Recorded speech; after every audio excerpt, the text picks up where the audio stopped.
മന്നുന്തരത്തിനും പ്രളയത്തിനും ശേഷം ദേവന്മാരും അസുരന്മാരും മാനവരും ധനധാന്യ പ്രപഞ്ചവും വീണ്ടും ഉദ്ഭവിക്കുകയായി. എല്ലാത്തിന്റെയും അമ്മയായ ആദിപരാശക്തിയുടെ അനുഗ്രഹത്താൽ ബ്രഹ്മാവും വിഷ്ണുവും സംഹാരകനായ രുദ്രനും പ്രപഞ്ച രക്ഷകരായി മാറുമ്പോൾ തിന്മയുടെ ശക്തികളും കരുത്താർജിക്കുന്നു. ദേവാസുര യുദ്ധങ്ങൾ രക്തപ്പുഴ ഒഴുക്കുമ്പോൾ മനുഷ്യകുലത്തിനെ രക്ഷിക്കാൻ മഹാദേവി അനുഗ്രഹം ചൊരിയുന്നു.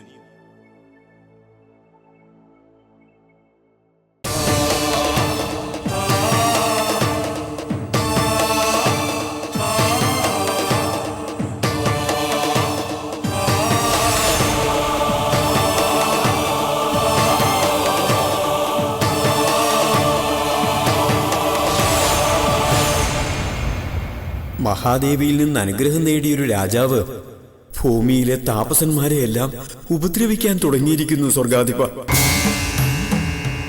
യാഗങ്ങളുടെ ഹവിർഭാഗം സ്വീകരിക്കാൻ പോലും ഞങ്ങൾ അനുവദിക്കുന്നില്ല അവന്റെ അനുചരന്മാർ. സത്യവും തപസ്സും ഭൂമിയിൽ നിന്ന് അപ്രത്യക്ഷമായിക്കൊണ്ടിരിക്കുന്നു. ദേവേന്ദ്ര, ആരാണ് അങ്ങനെ ഒരു രാജാവ്? ഹയഗ്രീവൻ എന്നാണ് അവന്റെ പേര്. അമരത്വത്തിനു തുല്യമായ വരമാണ് അവൻ മഹാദേവിൽ നിന്ന് നേടിയിരിക്കുന്നത്. ദേവീഭക്തി കൊണ്ട് ആസുരഭാവം അവനിൽ പ്രത്യക്ഷമായിരുന്നില്ല. എന്നാൽ ഇപ്പോൾ വരലബ്ധിയോടെ അവനിലെ അസുരൻ സടകുടഞ്ഞുണർന്നിരിക്കുന്നു. വീണ്ടും ഒരു ദേവാസുര യുദ്ധം ഒഴിവാക്കാൻ പറ്റിയിരുന്നുവെങ്കിൽ. പക്ഷേ ഇപ്പോൾ ഈ ഹയഗ്രീവാസുരനെ നേരിടാൻ വേണ്ടി നമ്മൾ യുദ്ധസന്നദ്ധരായേ പറ്റൂ. സേനാനായകന്മാരോട് തയ്യാറായി നിന്നുകൊള്ളാൻ പറയുന്നുണ്ടെന്നോ? ഹയഗ്രീവനെ മാത്രമല്ല, ആ ആസുരസേനയെ മുഴുവൻ ഇത്തവണ ഉന്മൂലനം ചെയ്യുന്നുണ്ടെന്നോ? ദേവേന്ദ്ര, ആരെയാണ് ഉന്മൂലനം ചെയ്യുന്നത്? നിന്റെ സേനാനായകന്മാർക്ക് ആജ്ഞ നൽകുക. ഇനി ഞാനാണ് ദേവേന്ദ്ര. നിന്നെ കുറെ സഹിച്ചു കഴിഞ്ഞിരിക്കുന്നു ദേവന്മാർ. മതി, ഈ നിമിഷം മുതൽ ആ സിംഹാസനം എനിക്കുള്ളതാണ്. ഭൂമിയിൽ വെച്ച് നിന്നെ വെല്ലുവിളിച്ചതാണ് ഈ ഹയഗ്രീവൻ. ഭീരു, ഭയന്നോടി നീ ഇങ്ങ് പോന്നു. ഇതാ ഞാനും ഇവിടെ തന്നെ എത്തിയിരിക്കുന്നു. യുദ്ധത്തിന് ഞാൻ തയ്യാർ. യുദ്ധം കഴിഞ്ഞാൽ എന്റെ തടവറയിൽ കൽപ്പാന്തകാലത്തോളം കിടക്കാൻ നീയും തയ്യാറായിക്കൊള്ളുക. എന്ത് അവിവേകമാണ് നീ കാണിക്കുന്നത് ഹയഗ്രീവ? ഇന്ദ്രസഭയാണിത്, ദേവേന്ദ്രസഭ. അതറിഞ്ഞുകൊണ്ട് തന്നെയാണ് ഞാൻ വന്നിട്ടുള്ളത്. ഇന്ദ്ര, നീ ഓടിപ്പോകുന്നു അതോ ഞാൻ തല്ലി ഓടിക്കണോ? ഹയഗ്രീവ, സൂക്ഷിച്ചു. മൂഢതാപസ, നിങ്ങളോടല്ല എനിക്ക് പറയാനുള്ളത്. എനിക്ക് പറയാനുള്ളത് ഈ സഹസ്രായനോടാണ്. ഇയാൾക്ക് എങ്ങനെ 1000 കണ്ണുകൾ വന്നതെന്നും എനിക്കറിയാം. 33 കോടി ദേവന്മാർ, അവർക്കൊരു നാഥൻ. കൽപ്പവൃക്ഷവും കാമധേനുവും ഒക്കെ സുഖലോലുപരായ നിങ്ങൾക്ക് സ്വന്തം. അമൃത് ഭുജിച്ച് ഭുജബലം കാണിക്കാൻ നിങ്ങൾ ദേവന്മാർ. സുരപാനം ചെയ്ത് മത്ത് പിടിച്ച് നടക്കുന്ന അല്പന്മാർ. നിങ്ങൾക്കാര് തന്നു സ്വർഗലോകം? എന്ത് അവകാശം നിങ്ങൾക്ക്? അഷ്ടദിക്പാലകന്മാരും ദിഗ്ഗജങ്ങളും പ്രപഞ്ചത്തെ സംരക്ഷിക്കുന്നു എന്ന നുണപ്രചരണം നടത്തി നിങ്ങൾ എല്ലാവരെയും വിഡ്ഢികളാക്കുന്നു. ഇനി മതി. വേണ്ടാധീനങ്ങൾ കാണിക്കുന്ന നിന്നെ വലിച്ചു താഴെ ഇറക്കാൻ തയ്യാറായിട്ട് തന്നെയാണ് ഞാൻ വന്നിട്ടുള്ളത്. ഇന്ദ്ര, ദേവന്മാരോട് പൊരുതിയ ഒരസുരനും ഇതുവരെ വിജയിച്ചിട്ടില്ല ഹയഗ്രീവ. ദേവന്മാരോട് വിജയിച്ച ദാനവന്മാരെ നീ കണ്ടിട്ടില്ലെന്ന് പറയും ഇന്ദ്ര. കാണാൻ പോകുന്നതേ ഉള്ളൂ. 3 ലോകത്തിലുള്ളവരെയും തെറ്റിദ്ധരിപ്പിച്ചും വഞ്ചിച്ചും കഴിഞ്ഞുകൂടുന്ന അവരുടെ സ്തുതിപാടലുകൾ ഏറ്റുവാങ്ങി അതിന്റെ ലഹരിയിൽ സ്വയബുദ്ധി നശിച്ചു പോയ നിനക്കുള്ള യഥാർത്ഥ എതിരാളി ഇതാ വന്നിരിക്കുന്നു. അസുരന്മാരുടെ ഇത്തരം സ്വയം പുകഴ്ത്തലുകളും വെല്ലുവിളികളും ഇതിനു മുൻപും സ്വർഗലോകത്തും മുഴങ്ങിയതാണ്. അന്നൊക്കെ നീ നിന്റെ ഈ സിംഹാസനം വെടിഞ്ഞ് ഏതൊക്കെയോ മൂർത്തികളുടെ പിൻഭാഗത്ത് പോയി അഭയം തേടി. അതുപോലൊരു മുഹൂർത്തം വീണ്ടും വന്നു ഇന്ദ്ര. ഓടി രക്ഷപ്പെട്ടുകൊള്ളുക എന്റെ മുന്നിൽ നിന്ന്. പരാജിതന്റെ ഏറ്റവും വലിയ രക്ഷാമാർഗം അതുതന്നെയാ. എന്നിൽ കോപം ഉടലെടുക്കും മുൻപ് രക്ഷപ്പെട്ടോളൂ വിഡ്ഢി അസുര. രക്ഷപ്പെടേണ്ടത് ഞാനല്ല, നീയാണ് ഇന്ദ്ര.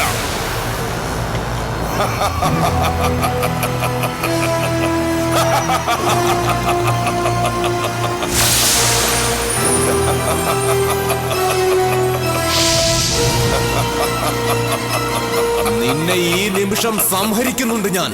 എന്റെ സംഹാരകൻ ബ്രഹ്മാവിന്റെ സൃഷ്ടിയിൽ ഇല്ല ഇന്ദ്ര.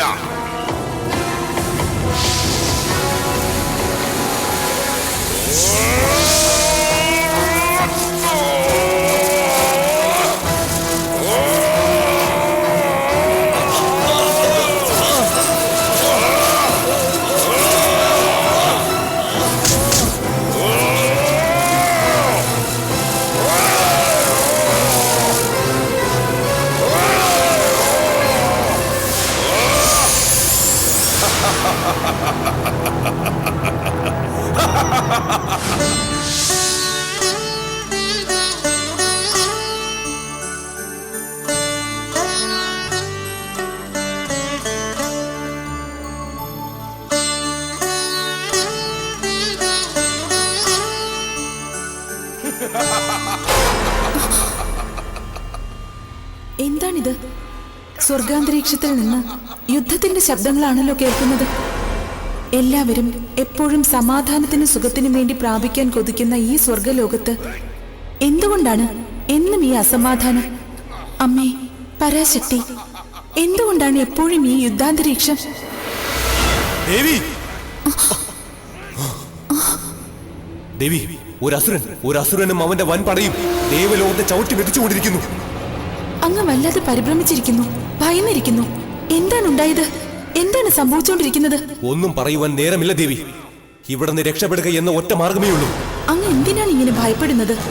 ഏത് അസുരനായാലും അവന് നമ്മെ എന്തു ചെയ്യാനാവും? മരണമില്ലാത്തവരല്ലേ നമ്മൾ? അമൃതല്ലേ നമ്മുടെ സിരകളിൽ ഒഴുകുന്നത്?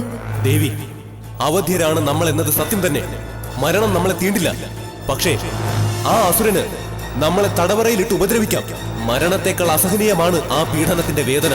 എവിടെ എവിടെ അവൻ? ദേവേന്ദ്ര, എവിടേക്കാണ് നീ ഓടി ഒളിച്ചത്? ജീവൻ വേണമെങ്കിൽ ഇവിടെ എന്റെ കാൽക്കൽ വീണ് മാപ്പപേക്ഷിക്കുക. വരൂ ദേവി, വന്നാലും രക്ഷപ്പെടാം.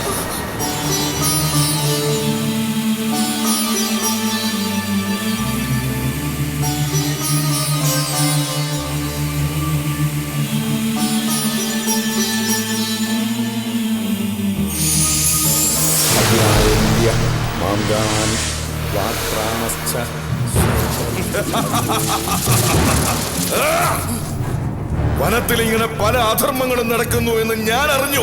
രാജാവേ, ഇത് അധർമ്മമല്ല, ഞങ്ങൾ താപസന്മാരുടെ ധർമ്മമാണ്. ഇന്ദ്രപ്രസാദത്തിലാണ് ഭൂമിയിൽ അഭിവൃദ്ധി സ്ഥിതി ചെയ്യുന്നത് രാജാവേ. തപസ്സിലൂടെയും ഹോമത്തിലൂടെയും ദേവേന്ദ്രനെ പ്രസാദിപ്പിക്കുകയാണ്. ദേവേന്ദ്രൻ? ഏത് ദേവേന്ദ്രൻ? സ്വർഗത്തിലെ സിംഹാസനത്തിൽ ഇരിക്കാറുണ്ടായിരുന്ന ഇന്ദ്രനാണെങ്കിൽ അവൻ അവിടെ ഇല്ല. ഞാനാണ് സ്വർഗാധിപൻ. അങ്ങ് പറയുന്നത് തെറ്റാണ് രാജാവേ. ഇന്ദ്രനുണ്ട്. ഇന്ദ്രനാണ് ഭൂമിയിൽ സമൃദ്ധി ഉണ്ടാക്കുന്നത്. ആ ഇന്ദ്രനെയാണ് ഞങ്ങൾ ആരാധിക്കുന്നത്. ശബ്ദിച്ചു പോകരുത്. ഇന്ദ്രൻ എന്ന വാക്ക് ഇനി ഉരിയാടി പോകരുത്. ഈ ഹൈഗ്രീവനാണ് ഇന്ദ്രൻ. എന്നെ പ്രസാദിപ്പിക്കുക. എല്ലാ ദേവന്മാരും ഇനി മുതൽ എനിക്ക് അധീനരാണ്. രാജാവേ, ഹോമകുണ്ഡത്തിലെ 7 ജിഹുകളിലൂടെ അഗ്നി സ്വീകരിക്കുന്ന യജ്ഞദ്രവ്യം അങ്ങയിലേക്ക് എത്തില്ല. ദേവേന്ദ്രനാണ് അതിന് അധികാരി. ദേവേന്ദ്രൻ മാത്രം.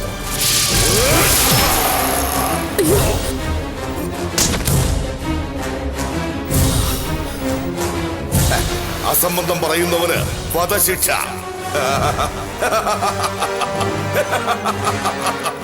എന്ത് മഹാപാപമാണങ്ങ് ചെയ്തത്? തച്ചുടയ്ക്ക് സർവ്വതും ഹോമവും യജ്ഞവും നിങ്ങൾക്കൊക്കെ വേണ്ടിയുള്ള തപസ് ഞാൻ ചെയ്തു കഴിഞ്ഞു. ഇനി നിങ്ങൾ ആരും തപസ് ചെയ്ത് ദേവന്മാരെ പ്രസാദിപ്പിക്കുന്ന. ഞാനാണ് നിങ്ങളുടെ ദേവൻ, ഈ ഹൈഗ്രീവൻ. നിങ്ങളെയൊക്കെ അനുഗ്രഹിക്കുന്നതിനും നിഗ്രഹിക്കുന്നതിനുള്ള അധികാരം എനിക്കാണ്. എനിക്ക് രാജാവേ, ഈ ബ്രഹ്മഹത്യാ പാപത്തിൽ നിന്ന് നിങ്ങൾക്ക് ഒരിക്കലും മോചനം ഉണ്ടാവില്ല.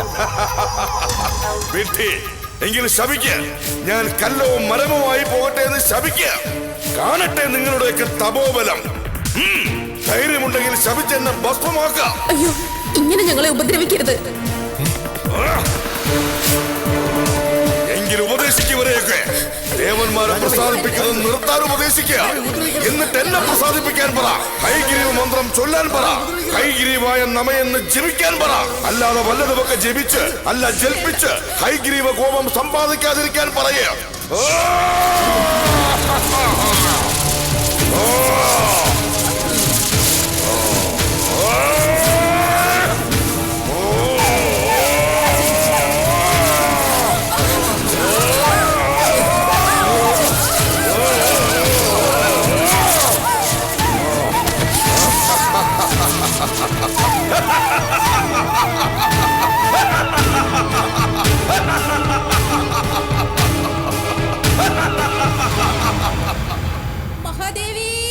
രക്ഷിക്കണേ, അടിയങ്ങളെ രക്ഷിക്കണേ.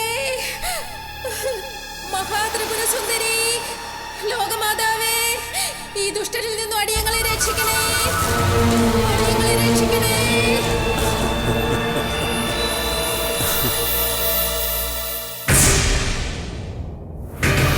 പുങ്കവ സാമ്രാജ്യത്തിന്റെ ചക്രവർത്തി വൃഷപർവാവ് എന്ന രാജശ്രീയുടെ സഹോദരൻ, ഭവതിയുടെ വത്സല ഭക്തൻ, കൽപ്പാന്ത കാലത്തോളം ദേവിയെ ഭജിച്ച് ഭൂമിയിൽ നന്മ ചെയ്യാൻ തയ്യാറെടുത്തവൻ ഹയഗ്രീവൻ. പരിഹസിക്കുകയാണെന്ന് മനസ്സിലായി. എനിക്കൊരബദ്ധം പറ്റിയെന്നും ഇപ്പോൾ മനസ്സിലായി. അതെ, സൃഷ്ടികർത്താവായ ബ്രഹ്മാവിന് പോലും ഇനി തിരുത്താൻ കഴിയാത്ത അബദ്ധം. പുണ്യവും സുഹൃതവും കൊണ്ട് ആർജിക്കേണ്ടതല്ലേ ദേവി സ്വർഗലോകം? ആ സ്വർഗലോകത്തെ അല്ലേ കയ്യൂക്കുകൊണ്ട് ആ അസുരൻ പിടിച്ചെടുത്തത്? ഞാൻ എന്തു ചെയ്യണമെന്നാണ് അങ്ങ് പറയുന്നത്? ചെയ്യാൻ ഒന്നുമില്ലല്ലോ ദേവി, പറയാനും ഒന്നുമില്ലല്ലോ. ശ്രേഷ്ഠമായ വരദാനം നടത്തിയതും ഞാനല്ലല്ലോ, ദേവിയല്ലേ? 1000 വർഷത്തെ തപസ് അവനെ ആ ദാനത്തിന് അർഹനാക്കിയെന്ന് ധരിച്ചുപോയി. തെറ്റിദ്ധരിച്ചുപോയി. മതി കുറ്റപ്പെടുത്തിയത്. കുറ്റപ്പെടുത്തിയതല്ല, ദേവിയുടെ ചില വാക്കുകൾ തിരുത്തിയതേ ഉള്ളൂ. പ്രകോപിപ്പിക്കാനാണോ ഭാവം? ഹരിനാരായണ ഹരിനാരായണ ഹരിനാരായണ ഹരിനാരായണ. നമ്മുടെ നാവിൽ നിന്നും വീഴുന്നതൊക്കെ 3 ലോകങ്ങളിലും പാടി നടക്കാൻ മിടുക്കനായ ഒരാൾ, ലോകസഞ്ചാരിയായ വീണാധാരി നാരദൻ. നാരായണ നാരായണ, ഇതുവരെ വൈകുണ്ഠത്തിലേക്ക് എത്തിയില്ലെന്നുണ്ടോ ആ നിലവിളിയുടെ ശബ്ദം?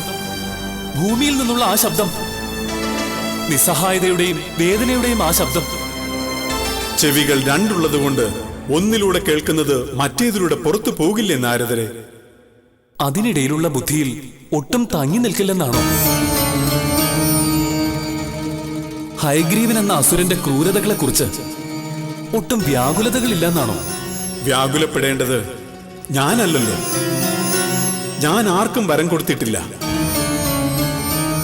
വരദാനം നൽകിയയാൾ വിഷണ്ണയായി നിൽക്കുന്നത് കണ്ടില്ലേ? ഈ മഹർഷിയുടെ മുന്നിൽ വെച്ചും എന്നെ പരിഹസിക്കാനാണ് ഭാവം, അല്ലേ? പ്രിയപ്പെട്ടവർ അടിതെറ്റി വീഴുന്നത് കാണുമ്പോൾ ചിരിക്കാത്തവർ ബന്ധുവല്ലെന്നാണ് ചൊല്ല്. അല്ലേ നാരദരെ? പ്രഭു, ദേവി വല്ലാതെ കോപിച്ചിരിക്കുന്നു, കാണുന്നില്ലേ അങ്ങ്? ഉവ്വ്, കാണുന്നു. തിരുത്താൻ കഴിയാത്ത തെറ്റിന്റെ പേരിലുള്ള കോപം കണ്ട് എനിക്ക് പിന്നെയും ചിരി വരുന്നല്ലോ നാരദ. കൽപ്പാന്ത കാലത്തോളം ഞാൻ ഇനി ചിരിച്ചുകൊണ്ടേയിരിക്കുമെന്ന് തോന്നുന്നു. മതി ഈ പരിഹാസച്ചിരി, ഇനി എനിക്ക് കാണണ്ട.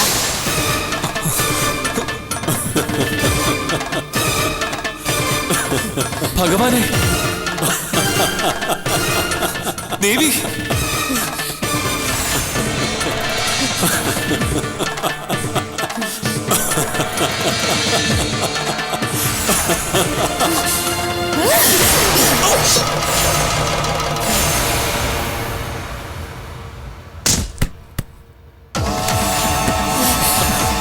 നാരായണ നാരായണ,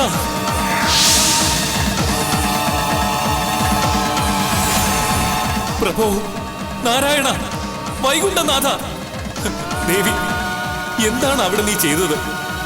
എന്ത് അബദ്ധമാണ് കാണിച്ചത്?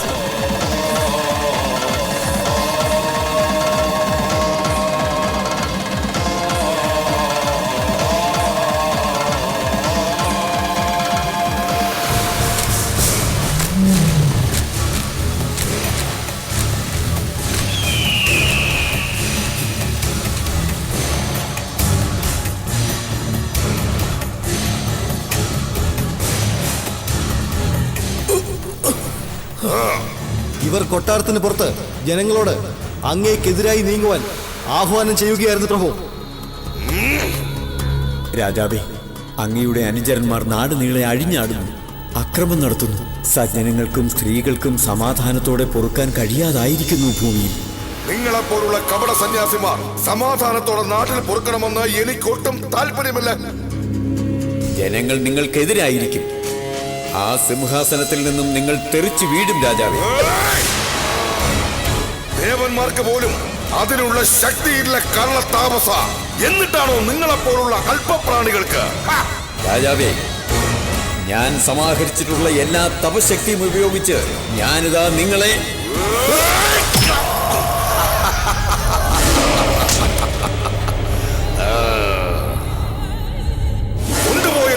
കൊണ്ടുപോയി കാരാഗ്രഹത്തിൽ അടയ്ക്ക്. ദാഹിച്ച വെള്ളം പോലും കൊടുക്കരുത്. വെള്ളം കിട്ടാതെ ചാകാൻ പോകുന്ന ഇവറ്റകളെ എന്നെ ശപിക്കുന്നത് എനിക്ക് കാണണം. കൊണ്ടുപോ. നടക്ക്. ഹയഗ്രീവൻ എന്നാൽ കുതിരത്തലയുള്ളവൻ എന്നവന് മുന്നറിയിപ്പും നൽകിയതായിരുന്നു ഞാൻ.